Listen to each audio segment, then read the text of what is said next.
You mentioned athletes who can run and catch, and they've got a guy named Brandon Ayuk. I'm pretty sure you've heard of him, Coach. And former player of yours. How impressed are you? Hey, I got a guy right now might win the Heisman.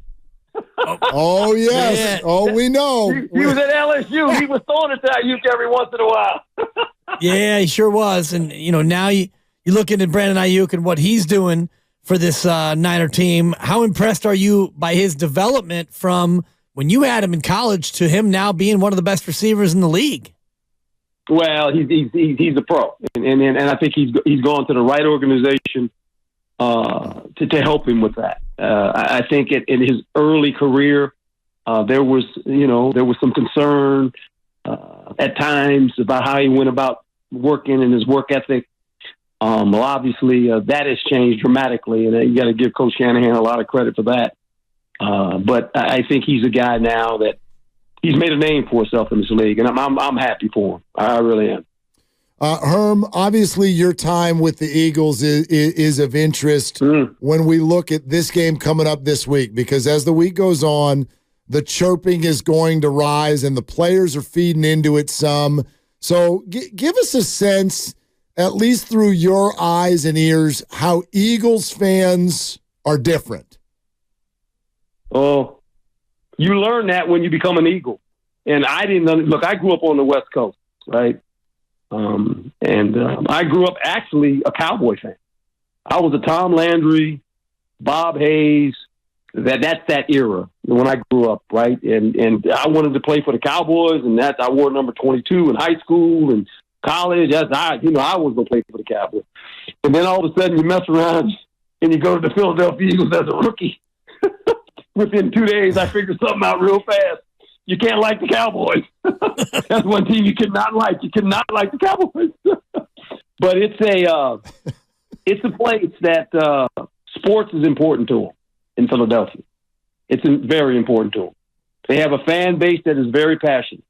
I mean, very passionate. And I will say this about the Eagles and just the fan base in Philadelphia. You might not win all the time, but this is what they expect. They expect you to play hard. They expect you to play tough. And if you do that, they'll respect you. And this is why the guy that wears number 1 for them, I tell you what now, guys, he's special now. He is special. His will alone is allowing this team to win the last couple of games. Just his will. He won't let them lose. And they haven't played well. They have not played well, guys. They won some games, and you look at it, shouldn't have won these games. It's the quarterback. It's him. I'm telling you, it's him. And you watched last night, especially in overtime, the plays he was making, a couple of big throws, the QB draw to ice it in the extra session. He's definitely playing like him. You mentioned earlier the Niners D-line adding Chase Young.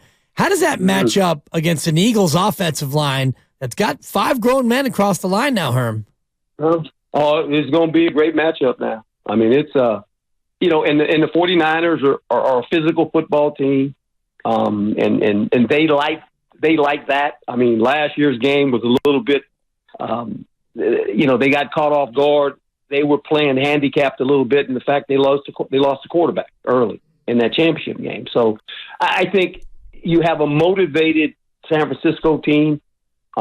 Brock Purdy obviously will be very motivated, but I think with that he will keep his poise and play with composure. This is a really good football game. And look, San Francisco, if they went in there and beat them, I'd be like, okay, that wouldn't surprise me because I think San Francisco's that good. I really do. Now, I have some favoritism to that team too, for a lot of different reasons, right? And we all know those. I don't have to go over those anymore. But I just think it's going to be a fantastic game, and these teams might see themselves again in the championship game. Although there are some other teams that are playing well. The Dallas Cowboys, can they get through the gauntlet of what they got to get through the next 6 weeks? 5 of the teams that they're going to play are playoff caliber football teams. The Detroit Lions are going to be a hard out, as we know. So there's some teams that are playing really good football right now. Herm Edwards is with us here on 95.7 The Game, Willard and Dibs. Very interesting comments you just made about Jalen Hurts and how he's kind of the difference in those close games. This quarterback matchup, how would you assess it, Herm? I think both of them, they like the spotlight in big moments. That doesn't bother them, not one bit. And that's what you need. There was some other quarterbacks in the history of the 49ers that I've played against, and I actually was on the staff when we got one of them, and that was Joe Montana. And big moments didn't. They walked into the middle of the ring and said, "Okay, put the spotlight on me. I'm good." And when you have quarterbacks that can play like that, those become big-time football games because it doesn't get too big for them. And the team understands that. The players around him understands that. Both these quarterbacks. One is one that Purdy, very accurate, cerebral, gets the ball out of his hand quickly. Very accurate, gets players, when they catch it, they're running. They don't have to wait on the ball. They're running. They're running north or south, depending on what side of the field they're going to. The other quarterback, he has a strength that you can't coach. He has a knack of running and breaking tackles. He's like a big running back when he starts running. And guys, he's wounded. He's not 100%. His knee's still bothering him. Can throw the ball, can throw the deep ball very well for the most part. I mean, guys, they played in a rainstorm last night. I mean, that was miserable conditions. I mean, it was just awful. And we want to talk about what he did. To me, it was the kicker. Right. When he made that field goal. And I said, are you kidding me? Almost a 6-yard field goal in the rain. I mean, they don't give him enough credit. He's the one that got this. He's the one who kept the game, in tight for him. But both quarterbacks are outstanding, and they play, they play in a way that it inspires the team because of how they play. You're listening to 95.7 The Game, KGMZ FM and HD1 San Francisco. Always live on the free Odyssey app, Twitch, and YouTube, powered by First NorCal Credit Union. Herm, you talked about these two teams maybe meeting in January, and they met last year in January on this very field. How important is it to the psyche of the 49ers to go there and get this one, knowing that they lost last January, in order to have that confidence boost if it happens to happen again this January? Well, I think they're a confident team anyway, but I think this would be, look, you go in and you're an 8-3 football team, and you're going to go in somebody's backyard and beat them, a team that you might see in the championship game, a team that's, one loss in the Philadelphia Eagles right now, and they're a hot team. So I just think both these teams respect each other. They know they're talked about as two of the better teams in the National Football League. And it's just one of those games where, you look, this used to be, and you think about it, and you guys go back this far, I did too growing up, this used to be the Dallas Cowboys and the San Francisco 49ers, right? Back in the heyday. They were always seen to play each other. It's like, man, the 49ers and the Cowboys. Well, now it's the 49ers and it's the Eagles. It's kind of interesting, how things some things stay the same, some things change, but these, that's kind of how it's going.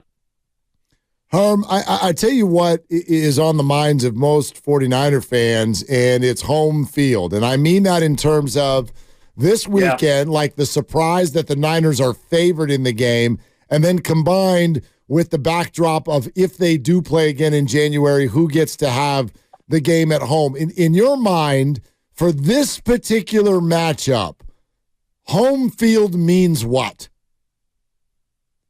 I don't think it means a whole lot because both these teams travel well. They both can play on the road. See, what plays on the road, guys, and it's the old saying, and you guys know it. Can you run the ball and can you play good defense?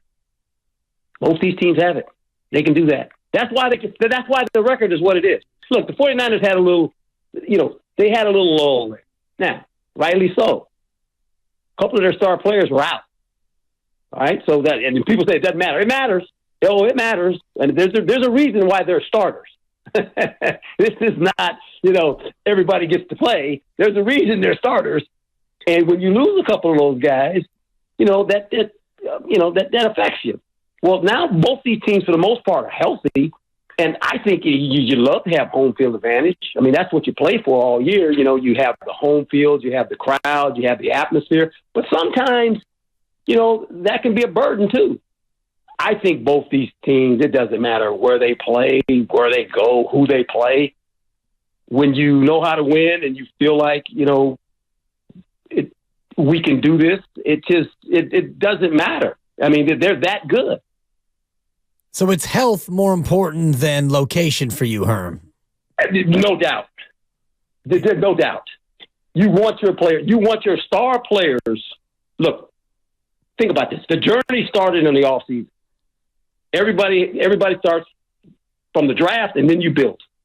You have two teams that all of a sudden, it's almost like, well, we're going to the playoffs. Can we get home field advantage? If we do, it's great. If not, we're getting in the playoffs. Okay? Now, what helps you if you have home field advantage, I will say this, you don't play as many games if you have the best record. Now, that's one that's interesting. Because now you win two, and guess what? You're playing for the ring.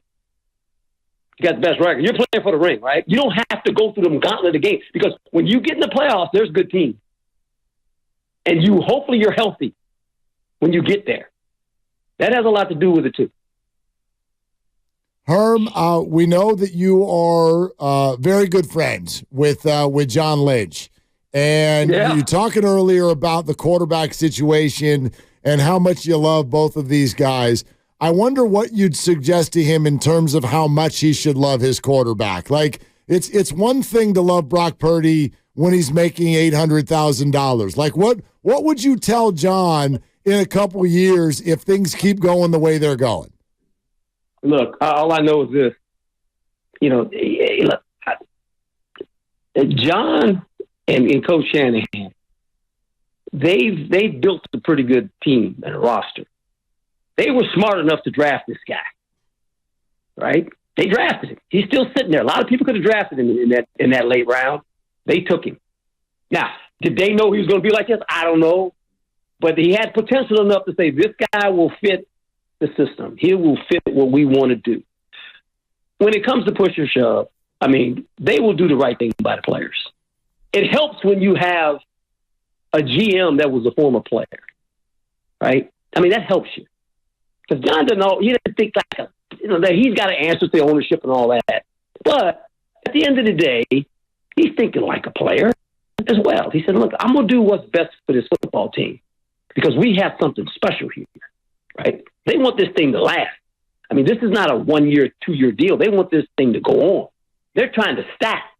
They're trying to stack going to the championship game because if you're getting enough of them, eventually you're going to win one and get to the Super Bowl, and eventually hopefully you can win a Super Bowl.